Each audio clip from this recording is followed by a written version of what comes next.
Ponto de Vista. Apoio Grupo Mendes.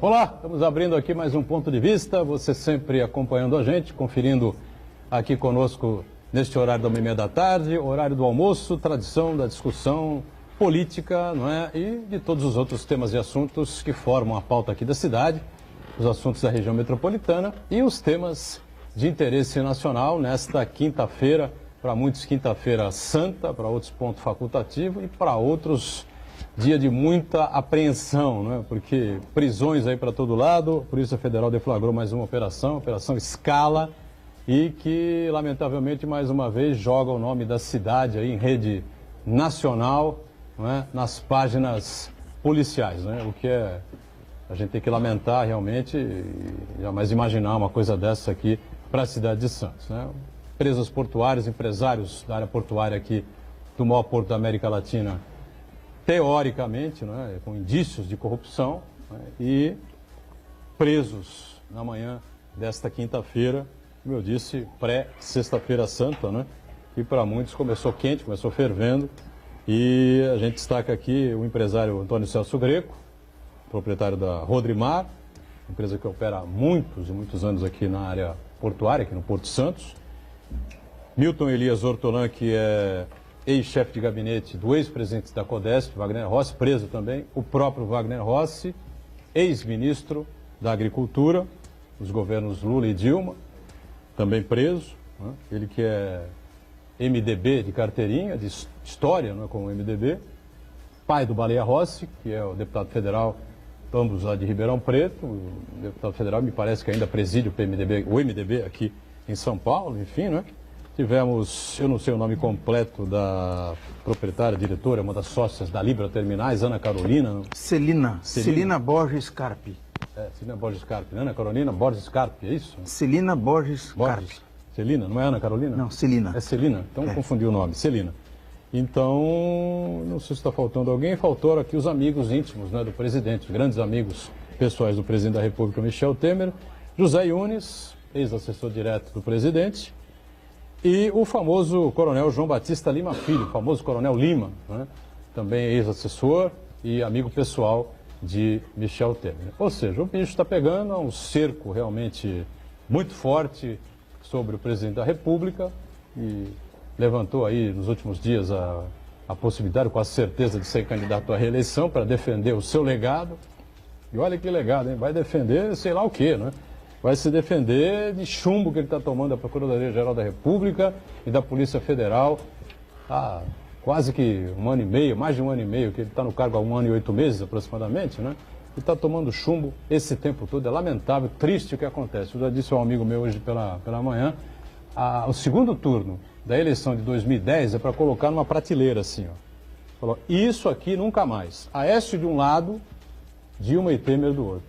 Credo, viu? Rafael Mota, o Rafael editor de Cidades do jornal A Tribuna, mais uma vez está com a gente, repórter, jornalista e escritor, que colabora e participa com a gente mais uma vez. Tudo bem aí, Mota? Oi, Motorão. Obrigado mais uma vez pelo convite, boa tarde a todos da mesa e a você que assiste ao Ponto de Vista. Nosso Esmeraldo Soares Tarquínio de Campos Neto, né? Esmeraldo participa conosco, colabora com a gente mais esta edição. Tudo bem aí, Esmeraldo? Tudo bem, Edgar. Boa tarde, Rafael e Marco. É uma alegria, uma satisfação estar aqui com vocês e vamos tocando esses assuntos aí, né? Rafael Vita, advogado, não é? Figura antenada com as questões da cidade e do país. O Vita preside o PSD, né? Partido Social Democrático, né? D, né? Aqui na cidade de Santos, presidente municipal, presidente de honra é Marcelo Teixeira, e é especialista em redes sociais, né? Direitos e legislações aí que possam pôr na cadeia essa gente louca que anda aí pelas redes sociais atacando todo mundo. Tudo bem aí, né, Vitor? Prazer recebê-lo. Tudo bem, Edgar, aos seus telespectadores, um prazer dividir aí a bancada com o Esmeraldo, o meu xará Rafael, Marcão. Vamos discutir aí, tem bastante assunto hoje, né, Edgar? Obrigado pelo convite e obrigado por estar aqui mais uma vez com vocês. A gente que agradece o Vitor, né? E o Marco Santana está lá na ponta, acompanhando as redes sociais, se pintar alguma uma nova notícia, alguma nova informação, uma nova prisão, acho que não vai acontecer, né? Acho que aqueles que estavam pré-definidos para serem detidos hoje, acho que já foram, né? A notícia, a informação que o Coronel Lima passou mal, foi levado ao Albert Einstein, enfim, não sei se já se recuperou, enfim, né? Tudo bem por aí, Santana? Manhã quente, hein? Manhã quente, quentíssima. Eu acho que os próximos dias prometem ser mais quentes ainda. E a ironia do destino é que o presidente Michel Temer havia confirmado a sua participação na abertura do Congresso Paulista de Municípios, que acontece a partir de segunda-feira. Então ele confirmou que participaria da cerimônia de abertura e agora a gente não sabe se ele vai realmente estar presente em Santos. Eu quero aproveitar hoje e mandar um beijo especial para Clara Monforte, colunista social do Jornal da Hora, que hoje faz aniversário. Um beijo, Clara Monforte, que certamente está acompanhando a gente agora. Eu também quero convidar você que nos acompanha ao vivo a participar do programa, mandando sua pergunta, crítica, sugestão, pelo Facebook. Ponto de Vista com Edgar Buturão ou por e-mail, contato@pondevista.tv.br. O programa também pode ser acompanhado ao vivo pela internet, santaportal.com.br/tv. Os programas anteriores estão disponíveis também na internet, no nosso canal no YouTube, na nossa página no Facebook. E você que nos acompanha na reprise, às 20 horas, uma boa noite. Pois é, boa noite para você que acompanha a gente na reprise. O programa ao vivo termina, você sabe, às 2h30, não é? Claro que durante a tarde inteira, o período da noite, enfim, novas informações vão surgir, os advogados de grandes escritórios vão entrar em ação para tentar liberar os seus clientes, mas eu tenho a impressão, é a prisão preventiva decretada, né? Temos 2 advogados aqui na mesa, tanto o Vita quanto o Esmeraldo, e podem dar aí uma rápida explicação a respeito disso. Acho que a prisão é preventiva, dificilmente eles vão ser libertados antes da segunda-feira ou da terça-feira. Você acha isso, Vitor? Não acho, Edgar. Você acha que podem ser libertados antes? Não. Acho que ao menos até segunda-feira, serão presos, né? Quando retornará o expediente forense, né? Lembrando que hoje, especificamente, os fóruns não têm expediente. Já é um praxe do Judiciário. Nesse feriado de Páscoa, eles adiantam e trocam por um outro feriado e não trabalham nessa quinta-feira. Aliás, a Justiça do Trabalho não trabalhou nem ontem, né? O que é até, assim... inexplicável. A gente não consegue explicar que a Justiça do Trabalho não trabalha desde o meio da semana por ocasião de um feriado que só vai ocorrer na sexta-feira. Como você disse, Edgar, as prisões são preventivas. As prisões preventivas são aquelas chamadas prisões processuais, são as prisões que são decretadas para que se garanta o poder investigativo, ou seja, para que testemunhas não sejam cooptadas, para que documentos não sejam apagados, enfim. Eu creio que a Polícia Federal vai trabalhar, ao contrário do Fórum, e vai absorver esses documentos que foram aí apreendidos nessa operação de hoje, e certamente isso também vai dar muito embasamento para os posteriores pedidos de relaxamento dessas prisões, né? Então eu realmente acredito que ao menos até segunda-feira todos esses envolvidos permanecerão presos aí, como você disse. Esmeralda, será que a Federal calculou aí direitinho, né? Vamos prender o pessoal na quinta-feira, sexta é feriado, o pessoal já não vem trabalhando aí há um bom período, não vai ter para onde recorrer e, no mínimo, vão passar a Páscoa na cadeia. Certamente isso está dentro de alguma estratégia traçada, não sei se pela Polícia Federal, mas pelo Ministério Público Federal, porque o Ministério Público Federal é que está à frente dessa investigação. Então, isso é uma coisa que está causando algum tipo de frisson, um frisson bastante intenso, em Brasília principalmente, porque acho que a partir destas informações pode ocorrer uma terceira denúncia contra o presidente Temer. Então, que aí as balas dele acabaram. Então, não tem mais, ele já não tinha bala para aprovar a reforma da Previdência. E agora as balas dele já foram todas para o vinagre. E agora, estou pensando aqui numa coisa, é até uma coisa entristecida de pensar, mas o fato é que fazer estas prisões hoje, quinta-feira da Semana Santa, esses presos passarão o feriado da Páscoa detidos. Eu só espero que não surja daí, desses presos, nenhum ressuscitado, né? porque aí é uma coisa que nós estamos num ponto em que atingiram mais uma vez, vamos ver qual é a capacidade de resistência, qual é a capacidade de resiliência do governo Temer, mas atingiram mais uma vez um núcleo do governo Temer e um núcleo de relações pessoais do presidente Temer. E isso é uma coisa muito diferente das outras. O Joesley Batista, o Rocha Loures, aquele que corria com a mala, era outra coisa. Podiam até ter relação pessoal, familiar com o presidente, mas o Yunis e o Lima, que não fala nada, né? O Lima já tentaram ouvir o Lima em 2 ou 3 ocasiões, ele dizia que não podia porque estava doente e tal, e aí hoje sai lá carregado por um carrinho, uma cadeira de rodas, eu não sei, visivelmente abatido, não sei se realmente abatido, mas o fato é que atingiu um núcleo pessoal, de relação pessoal do presidente Temer. E essa é a pergunta que o Uriel Vilas Boas, que já acompanha o programa com a gente, participa aqui, ele pergunta, Michel Temer vai conseguir escapar? Então, agora fica meio complicado, né? Eu acho que agora, é difícil dizer agora, né? Na reta final aí do mandato. Claro que a candidatura dele tende a fazer água agora, né? Mas acho que conseguir escapar, a imagem que eu faço do governo Temer é que o governo Temer está preso. O governo Temer está imobilizado. Tem um amigo nosso que disse o seguinte para mim pelo WhatsApp hoje. O governo Temer havia acabado. Agora ele está sepultado. Uma fase em sequência da outra. Lamentável. Você acha isso também, Rafael? Em termos políticos, eu fico particularmente espantado pelo fato de que o governo ainda esteja existindo sob Michel Temer.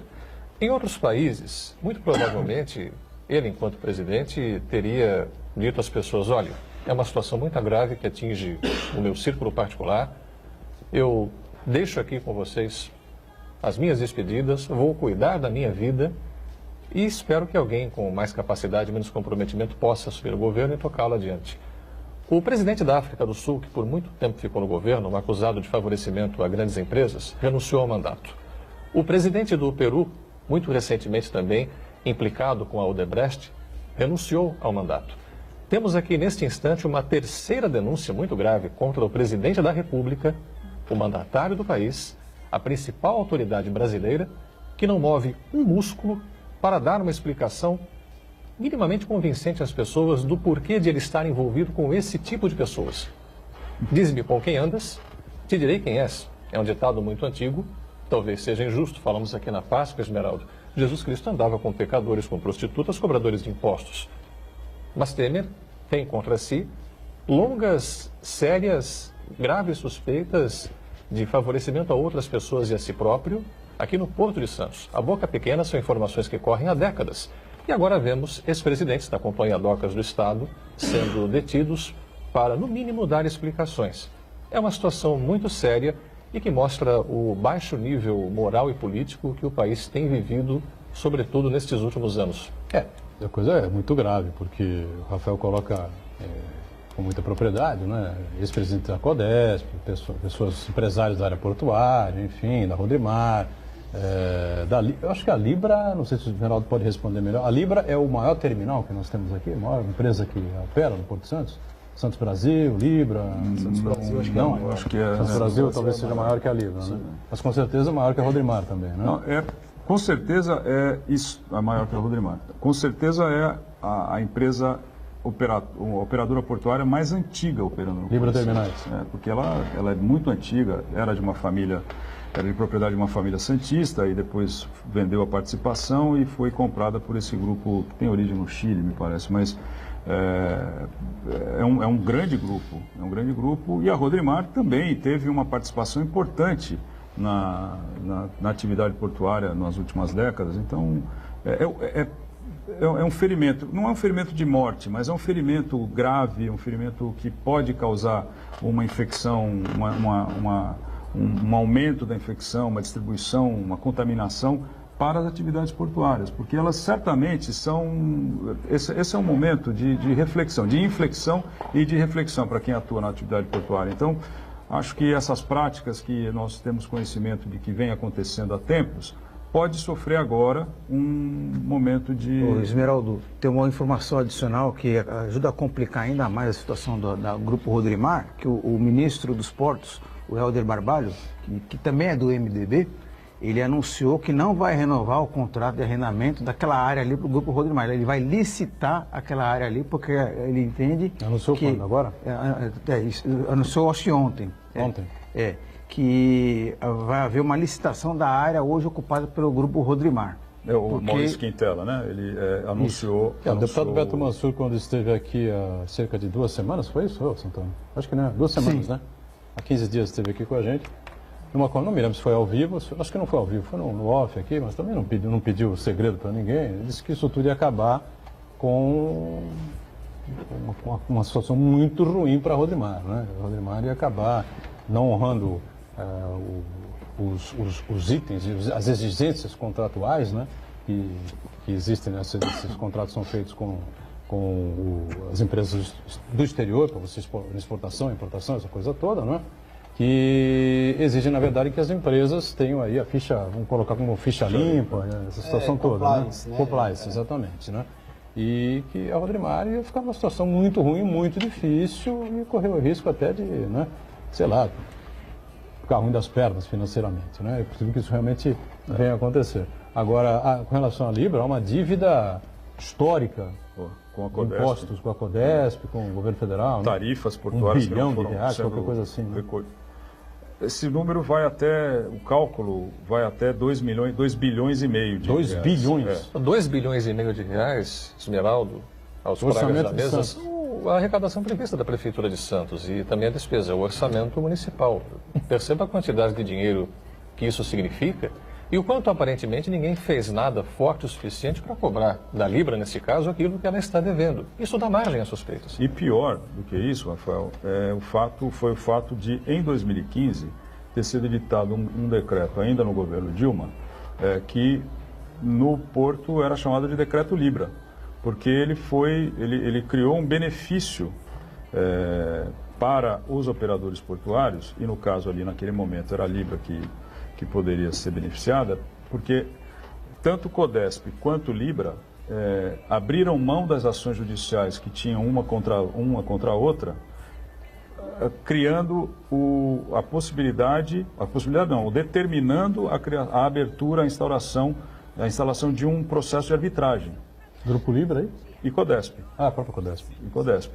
Por conta desta dívida, esse valor de 2 bilhões, que pode chegar até 2 bilhões e meio, num processo de arbitragem você negocia, faz os ajustes que precisam ser feitos, pode ser provavelmente que ocorra uma redução, mas de qualquer forma o valor é astronômico. Para a Codesp, para a Autoridade Portuária de Santos, seria um favo inteiro de mel, porque você vai ficar com a boca adocicada. Então, mas eu não sei exatamente em que pé anda. Eu sei que ela tem um prazo de 2 anos. Para mim, o prazo conta a partir do momento em que o processo foi instalado de arbitragem, e já deve ter quase 1 ano e meio aí, eu não sei, mas eu não tenho conhecimento do andamento. E eu acho, Edgar, que assim, se a gente for estender um pouco mais essa discussão e levar talvez o assunto para as consequências da corrupção, a gente vê que o nosso porto, ele há anos e anos, ele é na verdade um sobrevivente, né? Muito se bateu no Porto de Santos, pouco se fez pelo Porto de Santos. Você vê, eu fico olhando de vez em quando existem aquelas safras e que entopem tudo. Eu faço uma brincadeira que é pior do que você roubar. Existia aquele ditado, né, que feio é roubar e não conseguir carregar. Eu acho que pior do que roubar e não conseguir carregar é você produzir e não conseguir escoar. Então, eu tenho 34 anos e eu não me recordo durante todo o tempo da minha vida de que foi feito um asfaltamento ou uma intervenção no porto para que a logística ou que as áreas do porto fossem ampliadas, aumentadas, melhoradas, modificadas. Então, quer dizer, o porto é um sobrevivente. Então, por isso que eu disse que, na verdade, se a gente estender essa análise, ao mesmo tempo que a corrupção ela mata porque as pessoas morrem no hospital, se a gente trouxer isso especificamente para o assunto Porto, a gente vai ver que, na verdade, se você olhar para o Porto hoje, ele talvez seja um reflexo, um espelho de tudo isso que vem se mostrando hoje. É verdade, sem dúvida nenhuma. Ele tem 34 anos, Esmeralda. Nós já temos muito mais que 34, viu? Né? Quando ele nasceu, o Esmeralda já tinha sido 2 vezes presidente do Conselho. Eu vou dizer o seguinte, viu? Eu também não lembro de coisa Quando você nenhuma. nasceu, ele assumiu a vice-prefeitura. A vice-prefeitura, é verdade. Será que foi isso mesmo? Foi isso, Eu acho que sim. Quase isso. 34, É verdade, ele 34 era vice-prefeito de anos, Santos, no mandato do Oswaldo Justo. Agora, só para encerrar, ele não viu com 34, o Rafael não viu com 34, 39, o Santana não viu com 40 e não sei quantos. Vamos pra E a mais, gente com vai, 50 vai. e tantos. Não, o Santana tem 47, 6. 36. Nós com 50 e poucos aí não vimos também, eu tenho 57. Não vimos coisa nenhuma também, Não né? vimos, Investimentos aqui, a não ser, claro, as modernizações que aconteceram por conta dos equipamentos, as brigas intermináveis entre os trabalhadores portuários, vai ser avulso, vai ser contratado, essa coisa toda, né? Além disso, investimento para valer, por exemplo, basta ver a entrada de Santos. Né? O prefeito esteve aqui recentemente, acho que foi na terça-feira, anteontem, portanto. Terça-feira. Né? E mais uma vez falou sobre essa questão. Da União, do governo federal, não há nem projeto. Não, mas isso Para é se fazer a obra da entrada da do cidade. governo do Estado, não é? Esse é um Não, ponto. mas tem uma área da União. Mais ou menos. A área da né? União, a área da União que não tem tráfego. Onde vai entrar? Esmeralda, Não, mas não tem a tráfego. cidade, na verdade, ela sofre as consequências, mas se você for verificar, o que atravanca ali dentro da cidade são as intervenções que decorrentes do porto. Não, sim, isso é o caminhão na safra, sem dúvida nenhuma. Mas essa ampliação, porque quando foi criada, e vai para o break aí, Edgar, desculpe, mas quando foi criada a terceira pista da Imigrantes, ou a pista de descida da Imigrantes, aquelas 3 pistas já eram defasadas naquela época. Em 2000, aquelas 3 pistas já eram defasadas. Então, ninguém pensava no porto porque as pessoas não pensavam que não tinham como um conceito que a atividade portuária é a atividade da cidade de Santos. Esse é o grande erro também, esse excesso de caminhões, né? Se você tivesse... Se tiver uma malha ferroviária melhor, se você tivesse cabotagem, essa coisa toda, a gente teria, consequentemente, né, uma situação menos complicada na área urbana, né, na entrada da cidade, essa coisa toda. No intervalo, já a gente segue com o ponto de vista.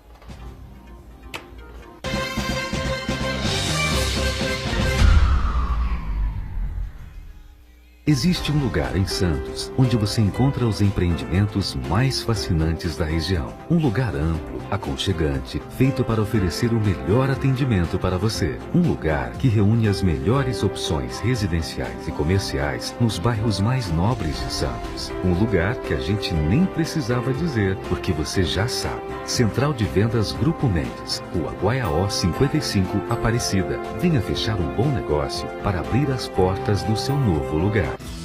Dia 14 de abril, os cursos de fisioterapia, odontologia, educação física e farmácia se reúnem para a segunda-feira de saúde Unisanta. Diversos serviços gratuitos para a população. Atividades físicas e avaliação postural, aferição de glicemia e pressão arterial, eletrocardiograma, exame preventivo de câncer bucal. E muita animação com ginástica, apresentação de dança e beach vôlei. Segunda-feira de saúde da Unisanta, dia 14 de abril. Das 9 da manhã a 1 da tarde na barraca de praia da Unisanta, em frente à Rua da Paz, no Boqueirão. Sorteio de brindes. Patrocínio Enge Plus, APO e Dental Tanaka. Apoio Banco Itaú, Prefeitura Municipal de Santos, Secretaria de Desenvolvimento Social e Secretaria de Esportes. For Life Clinic, Sabesp, Farmaconde e Resportes. Realização e organização Universidade e Sistema Santa Cecília de Comunicação.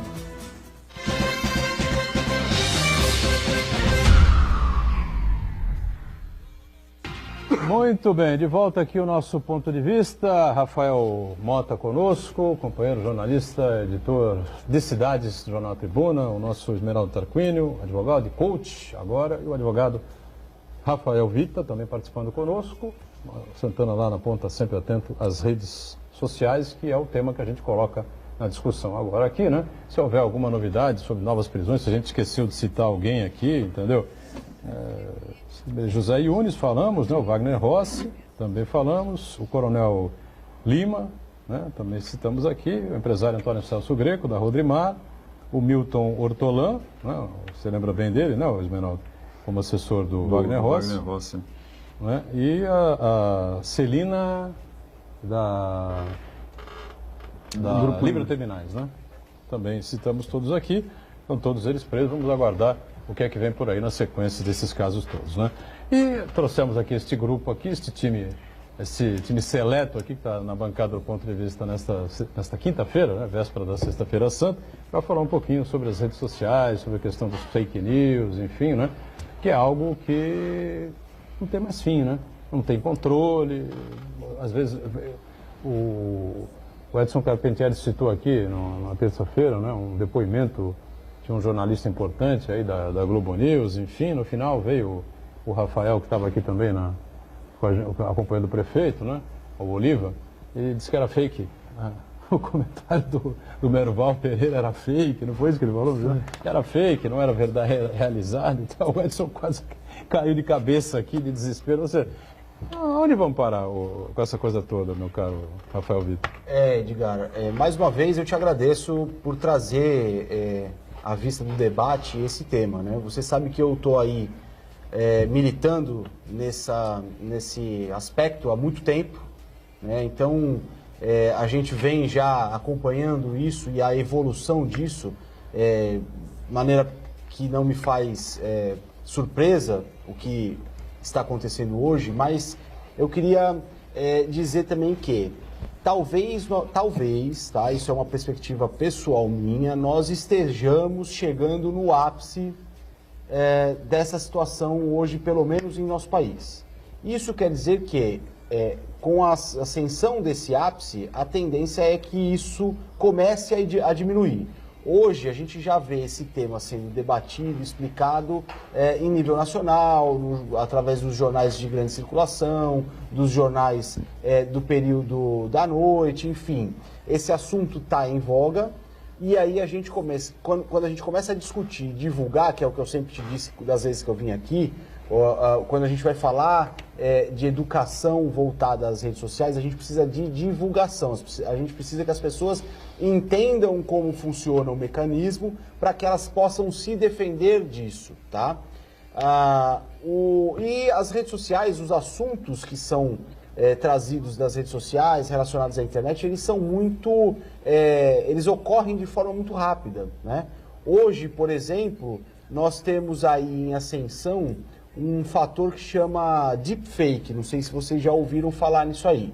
Você falou em um jornalista da Globo, há pouco tempo atrás, vocês certamente viram isso, circulou um vídeo aí, onde supostamente o jornalista Rodrigo Bocardi aparecia em cenas de nudez, e isso era atribuído como se fosse ele, né? Isso não era verdade. Isso foi feito através desse dispositivo que chama deepfake, que nada mais é do que a utilização de uma tecnologia que faz a modificação do rosto das pessoas de uma imagem ou de um vídeo, né, levando em conta a inteligência artificial. Então você coloca lá num sistema, num aplicativo, o rosto da pessoa em que você quer transformar a outra imagem, e ele, através dessa tecnologia, ele faz uma transformação quase que perfeita disso, né? Isso não foi só o Rodrigo Bocardi que foi vítima disso, né? Isso já vem lá dos Estados Unidos, com outras figuras públicas que vêm sofrendo com isso. E eu tenho enfrentado ultimamente no meu escritório muita gente que vem sendo chantageada, pessoas que acabam sendo vítima disso. Então, o cara produz um vídeo desse, ou uma foto, exatamente. Tocar fogo aqui na rede Obviamente social. a gente não faz essa divulgação porque preservamos as pessoas, né? Tanto como clientes como a imagem delas, mas isso tem sido muito recorrente. A gente tem trabalhado muito em situações como essa. E, na verdade, a gente também tem que entender o seguinte: uma coisa é você contar uma história da carochinha, uma mentira, e isso acaba sendo divulgado até às vezes por maldade de algumas pessoas e outras por inocência, como você citou, por exemplo, aqui o caso do Carpentieri, que às vezes a pessoa acaba acreditando numa situação porque foi divulgada por uma outra pessoa que tem credibilidade, enfim, e nós somos vítimas, né, disso, porque nós somos induzidos a esses erros, mas a gente também hoje tem... Não, ele lê um texto atribuído ao Merval Pereira. Merval depois, Pereira no fim, um colunista famoso, foi chefe de redação do jornal Globo, colunista político do Globo, né, comentarista da Globo News, uma figura bastante conhecida nos meios de comunicação do país, né, tem livre caminho com as principais autoridades, as principais personalidades do país, enfim, né, e o Edson leu e tal. Quando a gente foi ver, o Rafael Oliva que era tá fake news, o Oliva nisso, conseguiu depois no final do programa levantar que era fake, né?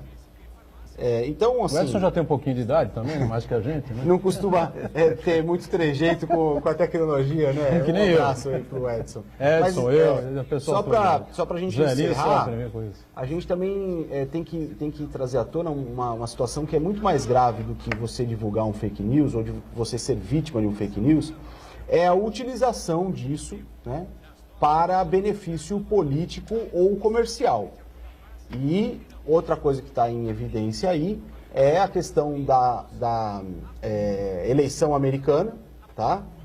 Onde já me parece que apurado de forma cabal que o Facebook se utilizou aí de dados e ferramentas extraídas de seus usuários para fazer a indução de eleitores de um certo candidato, para que isso fosse... Certo candidato que hoje é o presidente. Hoje é o presidente, que é o Trump, para que isso fosse influenciador na opinião das pessoas. Então, o que eu vejo do fake news, Edgar, é óbvio que o fake news em si é uma questão grave que tem que ser combatida, mas a gente tem que também verificar que mais grave do que isso são essas situações, né? De onde as pessoas extraem ou se utilizam dessa ferramenta torpe para benefícios políticos ou comerciais. Então, eu acho que hoje o maior recado, como especialista no assunto, que a gente pode conceder aí para que as pessoas tomem cuidado com aquilo que está sendo compartilhado, com aquilo que está sendo extraído das redes, porque você está contribuindo, na verdade, com uma rede maior de colheita dessas informações e que serão usadas em benefício de terceiros que você sequer sabe quem são. Diga, Santana. Eu acho que o mais grave nessa situação toda que nós estamos enfrentando, primeiro é que é um ano eleitoral, um ano que é muito importante para o país, que vai definir os rumos do país, pelo menos pelos próximos 4 anos. Então, esse debate, o uso das redes sociais, da internet para veicular mensagens falsas, vai se intensificar ainda mais. Já aconteceu isso na campanha passada, né? Da campanha de Dilma, inclusive foram detectados robôs disseminando informações pela internet, mas o que eu acho que o grave é que se grupos específicos utilizam as pessoas de boa fé para replicar, para compartilhar essas informações. Por isso que eu disse que nós somos vítimas. Né? Esse é o grande problema. Né? Então, eu até queria aproveitar a presença do Rafael Mota, que ele desenvolveu um curso na internet para ajudar as pessoas a identificarem o que é notícia falsa, o que é boato, o que é verdade. Né? Então eu queria que o Rafael falasse um pouco para a gente aqui quais as precauções que a pessoa precisa ter para identificar uma informação de origem duvidosa. Afinal de contas, os jornalistas de boa fé, né, como a gente, liga para o cara, pergunta, é verdade isso, você falou isso mesmo, não sei o que, aconteceu em tal lugar, foi visto, aquilo, não sei o que, o nego vem na rede social e acaba com essa brincadeira toda. Né? É uma dificuldade muito grande pela qual passa o jornalismo hoje, porque, de modo geral, as pessoas elas se mostram desconfiadas em relação aos assuntos e acabam, às vezes, pondo na imprensa essa pecha que veicula informações falsas ou notícias falsas, essas chamadas fake news, que é um termo utilizado para uma coisa muitíssimo antiga. Certamente você já teve um vizinho fofoqueiro, alguém que falava mal do outro sem ter a mínima evidência a respeito daquilo que era tratado, escutava uma informação e às vezes até você mesmo transmitia, pela força do hábito de falar de alguém, algo que na verdade era falso e que pode prejudicar de maneira irremediável a vida de uma pessoa. Hoje em dia temos a veiculação das chamadas fake news por redes sociais, por aplicativos de comunicação, WhatsApp, Messenger, o próprio Facebook, o Twitter, e muita gente às vezes não se dá conta, porque vê ali na informação um título muito forte a respeito de determinado assunto. A gente fala em política, mas poderiam ser vários outros temas. Política acho que dá mais margem, né? Dá margem, mas também existem aquelas... Mas tem a questão comercial muito intensa Comercial também. também, a vida privada das pessoas, que é algo que pela Constituição deveria ser inviolável. É até uma irregularidade da qual até o Rafael pode falar com mais propriedade, mas aspectos legais que estão implicados neste assunto das chamadas fake news. Mas muitas vezes a pessoa vê uma informação com um título muito chamativo e nem abre aquele link para ver do que se trata. E há estudos que comprovam o seguinte, e talvez nem fossem necessários os estudos, a gente nota isso na convivência com pessoas que têm diferentes opiniões a respeito de um mesmo assunto. A gente tende a acreditar, entre aspas, e a compartilhar informações ou textos que têm a ver com os nossos pensamentos, com aquilo que a gente pensa a respeito de determinados assuntos, e não costuma ter a humildade de aceitar a versão contrária. Então muita gente, pela boa fé, ou por não dar o braço a torcer, acaba compartilhando, sem nem mesmo abrir o link, aquela informação. Aliás, Rafael, esse fenômeno aí deu origem a uma nova palavra que acabou sendo incluída no dicionário Oxford em 2016. A pós-verdade. Que é a pós-verdade. Pós-verdade, que é sinônimo de mentira. Aquilo que a pessoa ela quer acreditar, que não existe nenhum correspondente com a realidade, com os fatos, mas ainda assim a pessoa acredita porque acredita, não porque ela tem conexão com a verdade. Né? Esse, então, é um cuidado básico, Marco. As pessoas que recebem qualquer texto, informação, vídeo, devem procurar verificar de uma forma mínima a sua procedência, buscando informação em sites sérios de notícias, fazendo pesquisas básicas no Google e encontrando sites que tenham ligação com órgãos de comunicação, que esse site no qual esteja a informação contém ali um link que diga, por exemplo, sobre nós, que mostre quem são os responsáveis por fazer aquele site. Aqui em Santos passamos por uma fake news no ano passado, bastante curiosa, e que era a seguinte: foi dito, isso já era mais ou menos 7 da noite, que o prefeito de Santos havia morrido num acidente de carro na subida da Via Anchieta. Bateu o carro numa árvore, o carro foi para o canteiro central, morreu, e de repente aquilo se espalhou. E tinha gente divulgando aquilo pelas redes sociais e perguntando como é que o jornal não tinha dado nada ainda, a tribuna onde eu trabalho. A gente foi verificar a origem da informação. Ligaram para o prefeito, falaram com ele. Claro, naquele mesmo instante, mais ou menos, um repórter do jornal estava lá conversando com ele, fazia bem pouco tempo antes da veiculação dessa informação. Não daria nem tempo de noticiar uma coisa dessa se fosse verdadeira. E ali não se encontrou naquele site o responsável pela informação, ninguém assinava a matéria. E a gente foi perceber o seguinte mais embaixo: este é um site no qual você pode publicar o que você quiser. Quanto mais cliques a matéria tiver, mais dinheiro você ganha. Então tem gente que publica informações em caça-cliques para compartilhar com você, a fim de que essa pessoa, de centavo em centavo, acabe vivendo daquilo. Ou seja, há uma transmissão deliberada de desinformação e que deve ser verificada em várias fontes confiáveis de notícias antes que você espalhe. Como é que você transforma isso em dinheiro? Pelo seguinte: quando se tem visualizações em um determinado site, ele tem anunciantes que têm ali a sua marca colocada. E há uma possibilidade de contar a quantidade de visualizações naquele site. Esse relatório é transmitido para o anunciante. Ele é possível de ser verificado, de ser medido de forma eletrônica. Então, à medida que um site tem mais acessos e, portanto, maior possibilidade de que certa marca seja vista, o patrocinador satisfeito acaba eventualmente renovando o contrato com esse site para que mantenha ali a sua marca. É claro que existem aqueles que não querem associar o seu nome a iniciativas de internet que não sejam sérias, mas aquele cidadão que acha que vai ganhar dinheiro com mentiras, durante um tempo ele pode até conseguir. Mas o problema mais sério de todos, independentemente do dinheiro, é que a palavra lançada não tem volta. Então é muito difícil corrigir aquilo que é lançado de mentiras. É preciso que haja cuidado antes de compartilhar qualquer coisa. Não compartilhe nada do qual você não tiver certeza. Verifique a veracidade da informação. E se você não conseguir verificar porque resta alguma dúvida, por isso mesmo você não deve espalhar. Pode ser uma mentira e você não deve esperar que a próxima pessoa que receber a sua informação vá ter esse trabalho de conferir a veracidade daquela suposta notícia. Mas é que normalmente acontece que, mais ou menos o que vocês comentaram há pouco, né? Porque a pessoa lê uma paulada em cima de determinada figura, que você já tem uma certa... Um preconceito. Preconceito, não gosta dessa figura, exatamente. O dedinho faz assim, né? Dá coceira e tal, e passa pra frente, e quando você vê, você colaborou, né, para a proliferação de uma notícia completamente errônea, furada, e depois encontra a personalidade de determinada pessoa. O Rafael complementou de forma magnífica, magistral, aquilo que eu disse, talvez voltado mais para um lado jurídico. E eu queria, em cima disso que ele está falando, a respeito dos anúncios e dos cliques, enfim, dizer também o seguinte: além da geração do conteúdo que leva aos cliques, hoje a gente tem muito uma questão que não sei se vocês já perceberam aqueles aplicativos, principalmente no Facebook, que mude a sua imagem, transforme a sua imagem, coloque na sua imagem um coraçãozinho, uma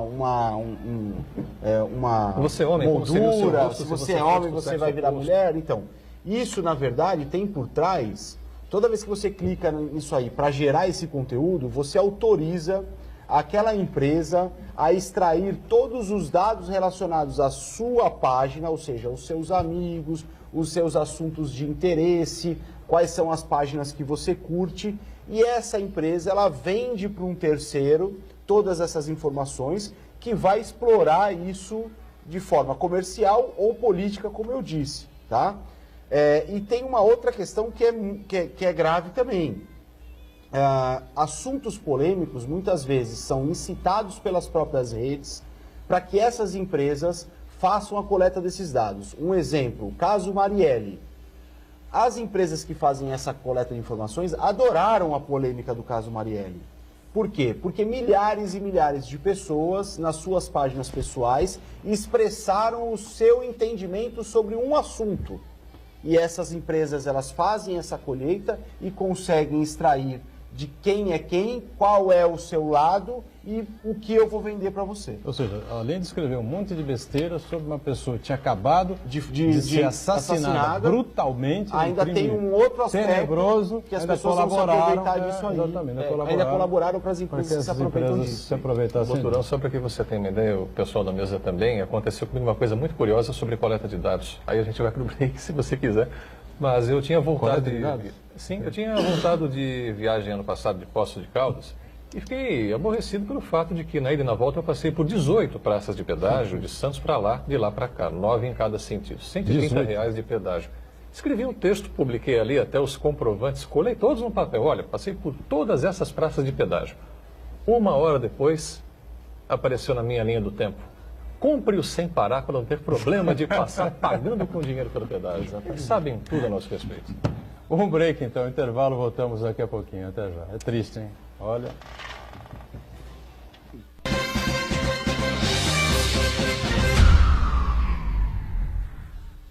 Existe um lugar em Santos onde você encontra os empreendimentos mais fascinantes da região. Um lugar amplo, aconchegante, feito para oferecer o melhor atendimento para você. Um lugar que reúne as melhores opções residenciais e comerciais nos bairros mais nobres de Santos. Um lugar que a gente nem precisava dizer, porque você já sabe. Central de Vendas Grupo Mendes, Rua Guaiaó 55, Aparecida. Venha fechar um bom negócio para abrir as portas do seu novo lugar. 35º Jogos da Unisanta. Atenção, atléticas! Inscrições abertas de 5 de março a 2 de abril. O regulamento está disponível no site jogos.unisanta.br. Inscreva-se o quanto antes. 35º Jogos da Unisanta. O maior evento universitário esportivo do estado de São Paulo. Realização: Universidade Santa Cecília. Santa Cecília TV no canal 52.1 HD. Se você ainda está com dificuldade de sintonizar a Santa Cecília TV em alta definição pelo sinal digital, você precisa escanear os canais da sua TV através da autoprogramação no seu controle remoto. É bem simples e você sintoniza os nossos programas com qualidade digital de imagem e som sem pagar nada por isso. Santa Cecília TV 52.1. Escaneie e sintonize a maior programação regional da sua TV em alta definição.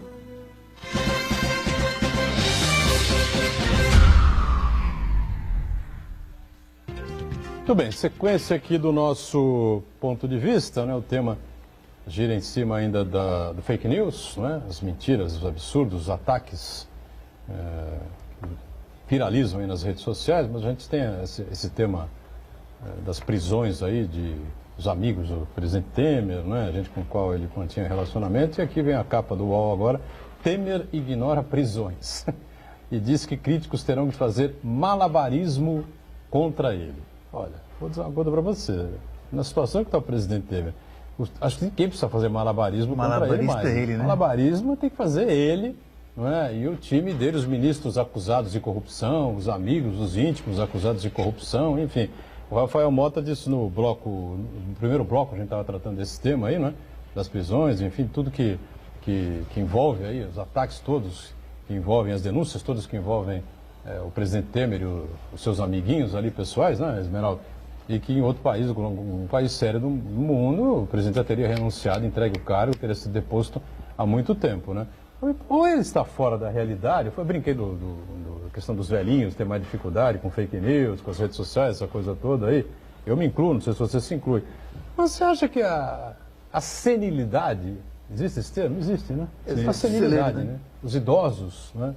Pessoal, os setentões, né, que compõem ali a base do governo, estão completamente fora do foco da realidade do mundo hoje, né? Não, o Temer não é senil. Não é senil. O que eu acho... acho... é um político de uma idade avançada, acostumado à forma de se fazer política, né? O problema está na forma que ele faz a política e em como o poder seniliza as pessoas. Na realidade, como o poder aparta as pessoas da realidade. Porque o sujeito que exerce poder, ele acaba se dissociando da realidade coletiva e se associando à sua realidade, ao que ele quer, ao que ele gostaria de fazer. Eu só queria fazer, estava lembrando aqui, o Yunis, que eu não sei qual é o grau de abrangência dessa investigação que gerou as prisões de hoje, mas o Yunis, quando foi levado para depor, há meses atrás, ele foi levado por conta da entrega que o Lúcio Funari teria feito no escritório dele, e esta entrega diz respeito a Odebrecht. Então, tem alguma relação, o Yunis tem relação, sim, com Odebrecht, que era fruto de uma das duas denúncias, não me lembro qual delas. A gente também não vai lembrar disso, acho que nenhum jornalista que esteja dentro da sua sanidade mental, né, tem condição de acompanhar isso, a não ser que viva para isso. Viva 24 horas por dia em cima da Lava Jato e das outras operações que foram geradas desde que se criou a Lava Jato em 2014. Né? Já se vão 4 anos, foi comemorado aí até recentemente, né? Os 4 anos de aniversário da Operação Lava Jato. Tá bom, na sequência aqui do tema, né, Santana? Pois não? Isso. O Paulo Henrique Farias, ele pergunta para o Rafael Vitta se a legislação brasileira ela já tem mecanismos suficientes para punir esses crimes cibernéticos ou se ela precisa de aperfeiçoamento. Com certeza. Veja, tudo que, como eu já disse no bloco passado, tudo que envolve internet e redes sociais, ele tem uma velocidade de andamento e de acompanhamento que fica, obviamente, difícil de você ter em paralelo a legislação caminhando na mesma velocidade do que as coisas acontecem, ok? E quando eu vou falar sobre isso, eu sempre inicio dizendo: internet não é terra sem lei, redes sociais não são terra sem leis, ok? A legislação hoje do Brasil, eu julgo como média, no sentido de abrangência em relação a esses fatos, ok?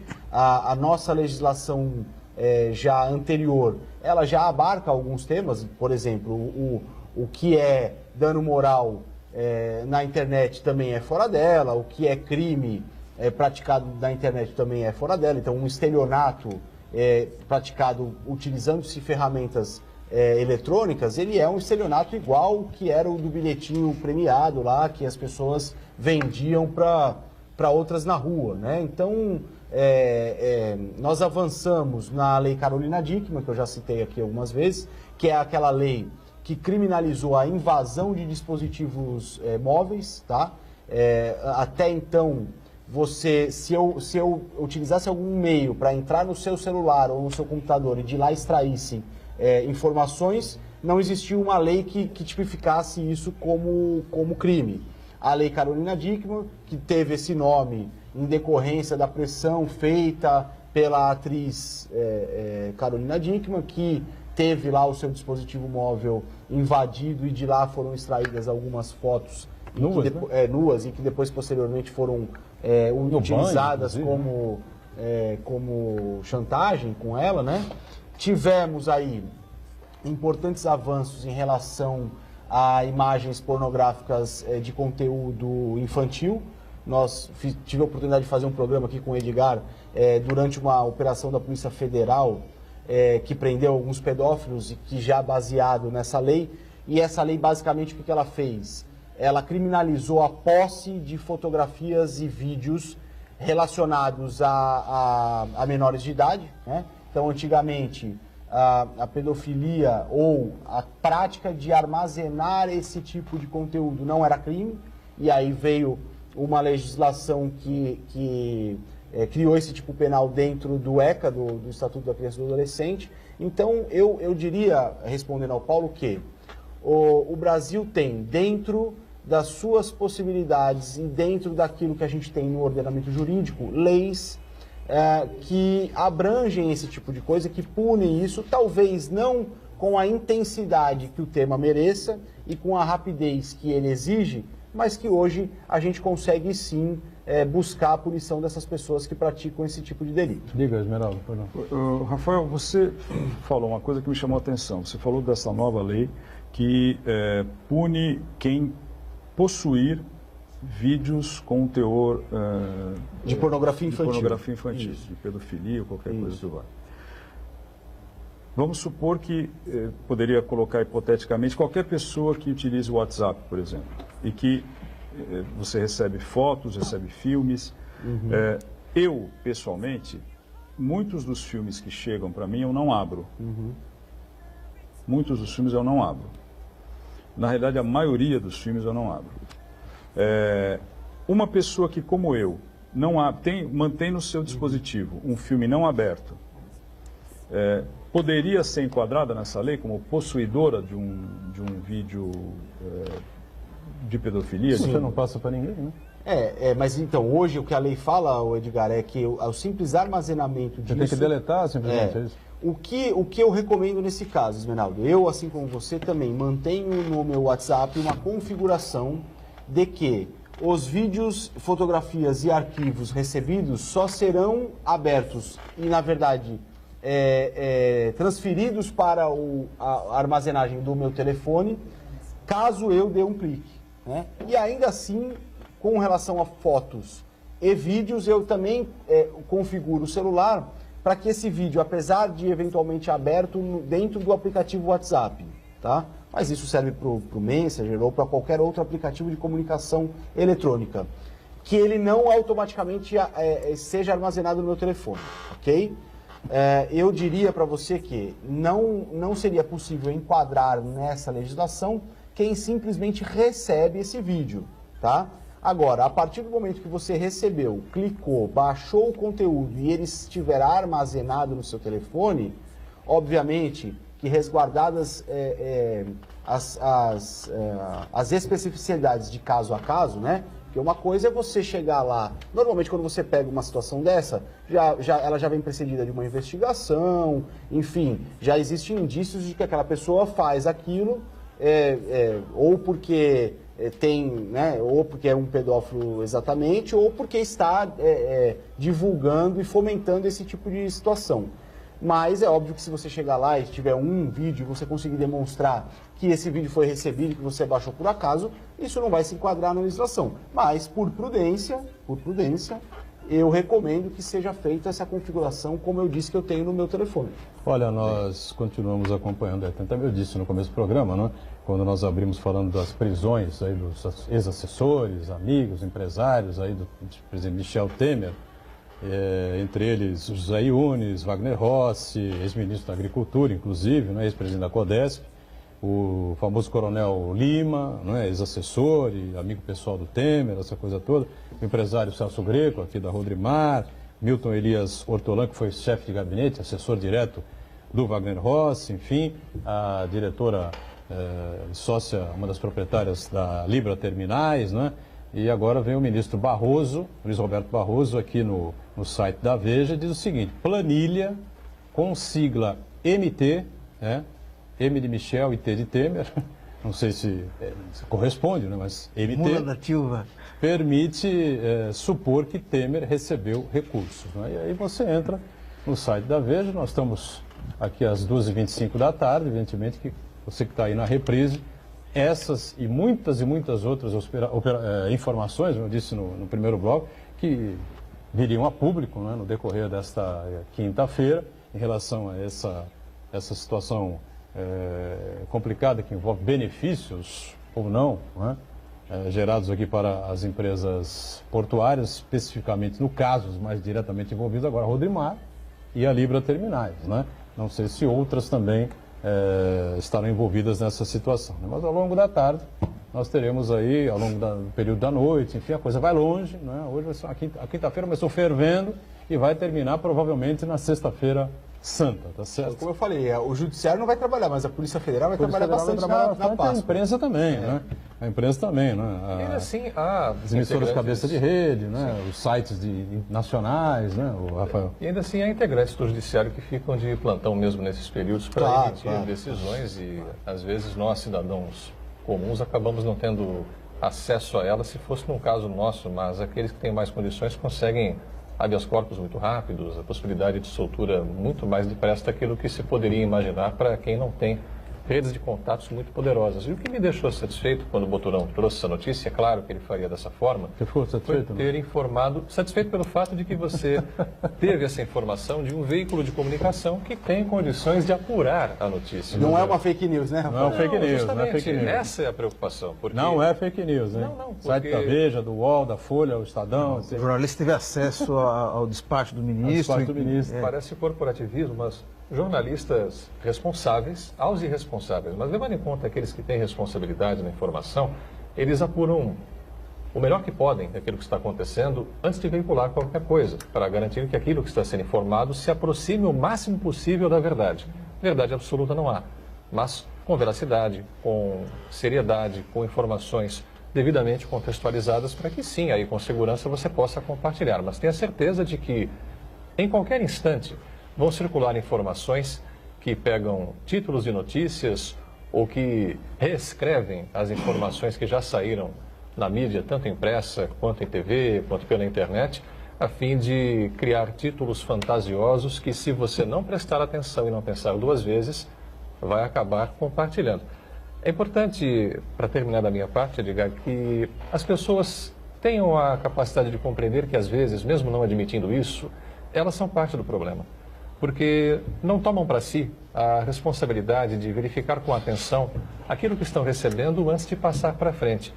Acho que esse cuidado básico é fundamental para que a gente reduza em grande quantidade a escala das informações falsas que andam circulando e que se disseminam com uma velocidade incontrolável pelo fato de estarem na internet, sem limite de fronteira, sem limite de tempo. E uma dose enorme de desonestidade, não é? O Esmeralda também, a gente tem que levar em consideração, né? Eu garanto que os 5 aqui que estão nessa bancada jamais ficarão ali nas redes sociais. Sempre que me perguntam assim, para você ver como vai prejudicar pessoas. Complementar o que o Rafael falou. Sempre que me perguntam assim, olha, qual que é o cuidado que você deve ter em relação à internet e às redes sociais? E aí eu, pegando o gancho do que o Rafael falou, eu sempre digo assim, tenham com as redes sociais e com a internet o mesmo pudor que vocês têm na sua vida pessoal. Do mesmo jeito que você não vai sair com a sua carteira recheada de dinheiro em uma rua erma, altas horas da noite, você também não vai sair clicando em qualquer site que possa te trazer um prejuízo. Então, veja, transferir aquela responsabilidade, aquele pudor que você tem que ter relacionado a certas ocasiões na sua vida pessoal, no mundo real, digamos assim, transferir isso para o mundo virtual. saber que aquilo ali não é uma terra de ninguém, não é uma terra sem leis. Você tem que impor a ele a mesma prudência que você tem na sua vida normal, entre aspas. E destacar aqui a rapidez, a solidariedade do nosso Rafael Costa, o Bola, né, que está sempre atento aí às redes sociais. Foi o Cury? O Cury está sempre esperto também, gosta dessa situação, de informações importantes. Clicou lá no site da Veja, nos trouxe a informação. A bem da verdade. A bem da verdade. Uma frase só. Isso que o Rafael Vita falou, um complemento, é o seguinte. Já falei isso outra vez aqui, em outro momento aqui. O meu direito termina onde começa o do outro. Infelizmente, as pessoas não estão mais atentas a esse... Esmeralda, se alguém compartilhar uma notícia sobre o título mundial do Palmeiras, é fake news isso? Vamos encerrando aqui o nosso ponto de vista. Futebol proibido absolutamente nesta quinta-feira aqui, já que o estádio lá onde aconteceu um jogo ontem lá devia estar demolido, né? Construído com dinheiro roubado, o presidente é um deputado que não vai lá, amigo do PT, essa coisa toda, né? Obrigado, Rafael Mota, com a gente, nosso Esmeraldo Soares Tarquini, participando sempre atentamente conosco. Obrigado, Rafael Vita, pelas informações. Obrigado. Santana diariamente com a gente. E nós com você de segunda a sexta, sempre com o programa ao vivo, aqui na Santa Cecília TV, 1h30 da tarde, e a nossa reprise às 8 da noite. Valeu, gente. Obrigado. Tchau.